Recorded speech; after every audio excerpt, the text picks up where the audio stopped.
میرے محترم بھائیوں اور دوستوں، کبھی آپ نے غور کیا ہے کہ قیامت کا منظر کیسا ہوگا؟ وہ قیامت جس کا آنا طے ہے، جس کے آنے کی خبر اللہ کے آخری نبی حضرت محمد صلی اللہ علیہ وسلم دے چکے ہیں۔ کیا آپ نے کبھی غور کیا ہے کہ وہ دن کیسا ہوگا؟ قیامت کی شام کیسی ہوگی؟ آج ہم قرآن و حدیث کی روشنی میں قیامت کا نقشہ کھینچنے کی کوشش کریں گے۔ دعا ہے کہ اللہ ہمیں اس خوفناک دن کی تیاری کرنے کی توفیق دے۔ ایک ایسی ہی عام سی گرم دوپہر ہوگی یا پھر سرد دوپہر ہوگی، پتہ نہیں وہ گرمی کا تپتا ہوا سورج ہوگا یا سردی کا ٹھنڈا کپ کپاتا ہوا سورج ہوگا۔ شام حسب معمول ڈھلے گی اور دن کو الوداع کہے گی۔ دن اور رات حسب معمول یہ کہہ کر جدا ہوں گے کہ کل پھر ملیں گے۔ پرندے گھونسلوں کی طرف حسب دستور لوٹیں گے۔ تاجر اپنی ترتیب پر اپنے گھروں کو لوٹیں گے۔ مائیں بچوں کو گود میں سلا کر بستروں پر دراز ہوں گی۔ تھکے ہارے مزدور اپنے بستروں کو لوٹیں گے۔ بادشاہ اپنے تخت شاہی پر دراز ہوگا۔ وزیر اپنے تخت وزارت پر دراز ہوں گے۔ پولیس والے اپنی چوکیوں پر پہرا دیتے دیتے یہ سوچ کر اونگ رہے ہوں گے کہ کب صبح ہوگی اور میری ڈیوٹی تبدیل ہوگی اور دوسرا حوالدار آ کے ڈیوٹی دے گا۔ رات کو کسی گھر میں مہندی لگ رہی ہوگی کہ صبح بارات آنی ہے، اور کسی گھر میں بارات آ چکی ہوگی اور اگلی صبح ولیمہ ہوگا۔ کہیں پہ رات کو دکان مکمل ہوئی ہوگی اور صبح کو دکان کا افتتاح ہونا ہوگا۔ کسی کا رات کو گھر مکمل ہوا ہوگا اور صبح نئے گھر میں منتقل ہونا ہوگا۔ یہ ساری حسب معمول کی وہ باتیں ہیں جو آج کے دن بھی کسی نہ کسی جگہ ہو رہی ہوں گی، اور قیامت سے پہلے کی شام بھی بالکل عام سی شام ہوگی۔ ایسی ہی ایک شام آئے گی، ہولے ہولے اور دھیرے دھیرے آئے گی اور پھر سارے عالم پہ چھا جائے گی۔ پھر سورج اسی طرح حسب دستور اپنے چہرے سے نقاب ہٹائے گا اور عالم سے اندھیرے کو جدا کر دے گا۔ کوے آنکھیں کھولیں گے، مرغے اذان دیں گے، بلبل کا نغمہ ہوگا، کوئل کی کوکو ہوگی، چڑیوں کی چہچہاہٹ ہوگی، جھرنے اسی طرح اپنے پانی کے ساتھ بہہ رہے ہوں گے، دریاؤں میں طغیانی حسب دستور ہوگی، سمندر میں موجوں کی اٹکیلیاں حسب دستور ہوں گی، سبزی لینے والے صبح صبح سبزی منڈی کو جا رہے ہوں گے اور کام کاج والے گاڑیوں کے اڈے کی طرف جا رہے ہوں گے، ڈرائیور اپنی گاڑیاں ٹھیک کر رہے ہوں گے، مائیں بچوں کو اسکول کے لیے تیار کر رہی ہوں گی، کوئی مکھن کا پیڑا نکال رہی ہوگی تو کوئی ڈبل روٹی پہ مکھن لگا رہی ہوگی اور کوئی پراٹھا توے پہ ڈالنے جا رہی ہوگی۔ حالی نے ہل کھیت میں ڈال دیا ہے، دکاندار نے دکان کھول لی ہے، گاہک نے آ کے قدم رکھا تو دکاندار نے مرحبا کہا۔ 10 میٹر کپڑا طے پایا، اس نے کپڑا ناپا اور کاٹنے کے لیے کینچی ڈالی۔ ادھر دکاندار کینچی چلا رہا ہے، ادھر گاہک پیسے گن رہا ہے، اور ادھر کاشتکار کا ہاتھ ہوا میں بلند بیج بکھیرنے کو ہے۔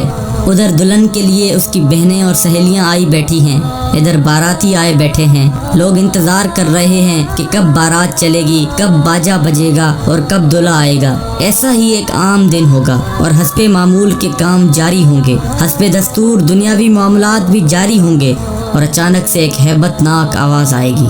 وہ آواز اتنی خوفناک ہوگی کہ اس آواز کو سن کر دکاندار کے ہاتھ سے کینچی گر جائے گی، گاہک کے ہاتھ سے پیسے گر جائیں گے، کاشتکار کے ہاتھ سے بیج گر جائے گا، دلہن کے گجرے ٹوٹ جائیں گے، مہندیاں گر جائیں گی، دلہن اپنی جان بچا کے بھاگے گی، دولہے کو اپنی بارات اور اپنی دلہن تک یاد نہ ہوگی، لڑکی والوں کو مہندی اور زیورات میں سجی ہوئی اپنی بیٹی یاد نہ ہوگی تو لڑکے والوں کو گھوڑے پہ چڑھتا ہوا دولہا بھول جائے گا، مراسیوں کو اپنے ڈھول بھول جائیں گے، سیاست دانوں کو اپنی سیاست یاد نہ ہوگی، حوالدار کو اپنا پہرا بھول جائے گا۔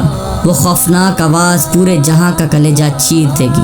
انسان کا کلیجہ تو ہے ہی چھوٹا سا، قرآن کے مطابق وہ آواز اتنی ہیبت ناک ہوگی کہ اس آواز کو سن کر زمین و آسمان کے کلیجے پھٹ جائیں گے، پہاڑوں کے بہتے ہوئے چشمے خشک ہو جائیں گے، ماؤں کے ہاتھوں سے وہ نوالے گر جائیں گے جو وہ اپنے بچوں کو کھلا رہی ہوں گی۔ وہ ماں جو چند لمحے پہلے اپنے بچے کو اپنی چھاتی سے دودھ پلا رہی تھی اور میرا چاند کہہ کر اپنے بچے کا ماتھا اور گال چوم رہی تھی، وہی ماں اپنے بچے کو ایک ٹوکری کی طرح ہوا میں اچھال دے گی کہ یہ مرتا ہے تو مرے، میری جان بچ جائے۔ لیکن آج بچے تو کون بچے اللہ کے سوا؟ آج ہر شخص پر اتنا خوف طاری ہے کہ اسے بچوں کی پکار نہیں سنائی دے رہی۔ آج دھرتی پر مسلمان کوئی نہیں ہوگا۔ یہ اللہ کا شکر ہے کہ قیامت صرف کافروں کے لیے ہے، مسلمان کوئی نہیں ہوگا۔ اس دن انسان اپنے ہاتھوں سے بنے ہوئے گھروں کو گرتا دیکھے گا، سنگ مرمر کی اینٹوں کو ادھڑتا دیکھے گا، اپنے تخت کے پرزے پرزے ہوتا دیکھے گا، اپنے اسلحے کو بکھرتا دیکھے گا، اپنی طاقت کو ٹوٹتا دیکھے گا، اپنے جسم کو ساتھ چھوڑتا دیکھے گا۔ سورج یہ آئے گا، تو بھاگ نہ سکے گا۔ آج بھاگ سکتے ہو تو بھاگ کے دکھاؤ، آج چھپ سکتے ہو تو چھپ کے دکھاؤ۔ آج نہیں بھاگ سکتے، آج موت کا دن ہے، آج کائنات کی ہر چیز کی موت ہے۔ آج موت نے سب کو چکی میں ڈال کر پیس کے رکھ دیا۔ آج ساتوں آسمانوں کی موت ہے، آج فرشتے بھی موت کا ذائقہ چکھ رہے ہیں۔ پھر اللہ تعالیٰ کی آواز آئے گی، جبرائیل سے کہو مر جائے، میکائیل سے کہو مر جائے۔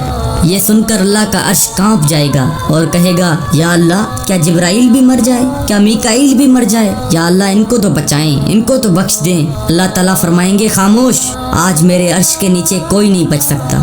یہ دیکھو، کوئی آنکھ ہے تو دیکھے اللہ کی بے نیازی کو۔ آج جبریل بھی تڑپ کر مر گیا، آج میکائیل بھی چکرا کر گر گیا۔ آؤ چشمے تصور میں اسرافیل کو بھی گرتے دیکھ لو، آج عرش کے فرشتوں کو بھی گرتے دیکھو۔ اب ایک عجیب منظر ہے، ایک ہیبت ہے، ایک سناٹا ہے، ایک خوف ہے، ایک جلال ہے۔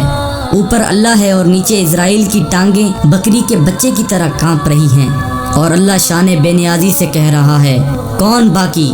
اسرائیل کہے گا، یا اللہ اوپر تو باقی، نیچے تیرا عبد اسرائیل باقی۔ تو اللہ کی ہیبت ناک آواز آئے گی کہ تو بھی مر جا میرے اسی امر کے ساتھ جس امر سے میں نے تجھے پیدا کیا۔ اللہ اکبر۔ کوئی اسرائیل کو مرتا دیکھے مگر کوئی ہے نہیں جو دیکھے۔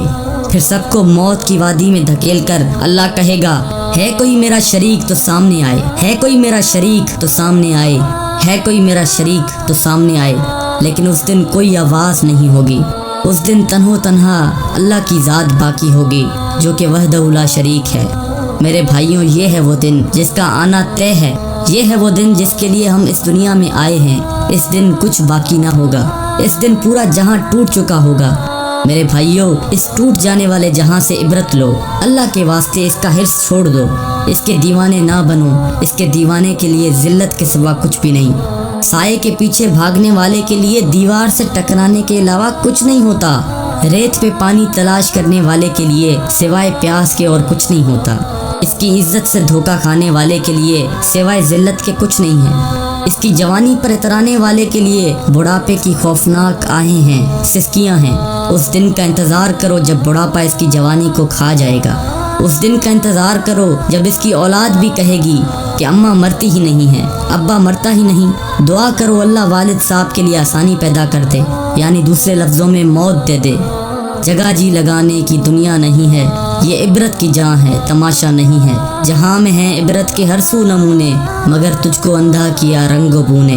ملے خاک میں اہل شاں کیسے کیسے، مکی ہو گئے لامکاں کیسے کیسے، ہوئے نامور بے نشاں کیسے کیسے، زمین کھا گئی نوجواں کیسے کیسے۔ جگہ جی لگانے کی دنیا نہیں ہے، یہ عبرت کی جہاں ہے، تماشا نہیں ہے۔